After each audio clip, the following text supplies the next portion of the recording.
જે થાય તો કહીએ, વાંધો નહીં. ઓકે. ઉપમિતિ બહુ પ્રપંચ કથા 18 વાર્તા આગળ. એવા વખતમાં અપથ્ય ભોજન ખાવાથી તેને કોઈ અટકાવતું નહીં. તેને લીધે વ્યાધિ સંબંધી વિકારો પાછા ઉદ્ભવી નીકળતા હતા, જેથી પાછું એ ભગવાન એના જેવું થઈ જતું. એ તો પછી તે જ ખાડા અને તે જ ઘેટાવાળી વાત થતી હતી. આગળ 33 નંબર. આવી રીતે વ્યાધિઓથી પીડા પામતો તેને ધર્મ બોધ કરે એક વખત જો. તે વખતે ધર્મ બોધ કરે તેને આ પ્રમાણે હજુ પણ પીડા પામવાનું કારણ પૂછ્યું. આ સવાલના જવાબમાં નિષ્પુણ્યકે પોતાની સર્વ હકીકત તેને જણાવી અને પછી કહ્યું, સાહેબ, આપની દીકરી તદ્યા મારી પાસે દરરોજ રહી શકતી નથી અને તેની ગેરહાજરીમાં આ મારા વ્યાધિઓ બહુ વધી જાય છે.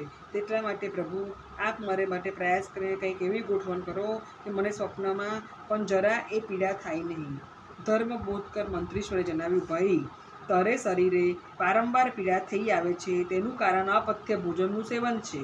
આ તદ્યાને ઘણા કામો સોંપેલા હોવાથી તે તો આખો વખત એક કે બીજા કામમાં વ્યાકુળ રહે છે. તેથી તને અપથ્ય સેવતા વારંવાર અટકાવે એવી કોઈ સ્ત્રી હોય તો તે તારી પરિચારિકા નિમી આપો. તું તારા આત્માને હિત શું કરવાથી થાય છે તે જાણતો નથી. પથ્ય ભોજન કરવાથી દૂર દૂર નાસ્તો ફરે છે અને તારું તુચ્છ ભોજન કરવામાં નિરંતર પ્રેમ રાખ્યા કરે છે. તેથી મારે તારા સંબંધમાં શું કરવું? નિષ્પુણ્ય ધર્મબોધ કરના વચન સાંભળી ઉત્તરમાં બોલે, પ્રભુ, આપ આવું હવે કદી બોલશો નહીં.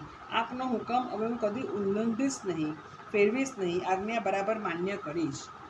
નિષ્પુણ્યકનું ભલું થાય તેના ખ્યાલમાં થોડો વખત ધર્મબોધ કરે તેની વાત સાંભળ્યા, પછી વિચાર કર્યો અને પછી તેને બોલ્યા, એક સદબુદ્ધિ નામની મારા હુકમમાં રહેનારી છોકરી છે. તેનું બીજું બહુ કામ નથી. મારો વિચાર તેને તારી પરિચારિકા બનાવવાનો છે. તે મારી બાળિકા તારી પાસે નિરંતર રહેશે અને તને પથ્ય હિત કરનાર શું અને અપથ્ય શું છે તેનો વિચાર બતાવશે. આવી સારી દાસી હું તને આપું છું. તેથી હવે તારા મનમાં જરા પણ ગભરાવું નહીં.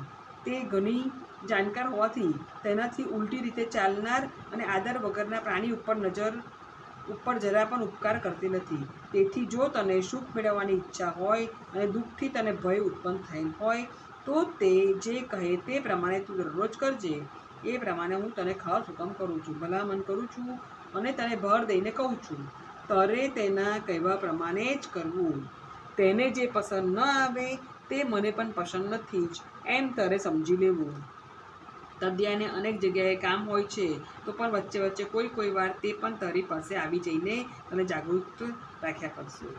માત્ર તારું હિત કરવાની બુદ્ધિથી અમે તને ટૂંકમાં સારભૂત વાત કહીએ છીએ કે જો તારે સુખ પ્રાપ્ત કરવાની ઈચ્છા હોય તો સદબુદ્ધિને રાજી રાખવા માટે તારાથી બની શકે તેટલા પ્રયત્ન તું કર્યા કરજે.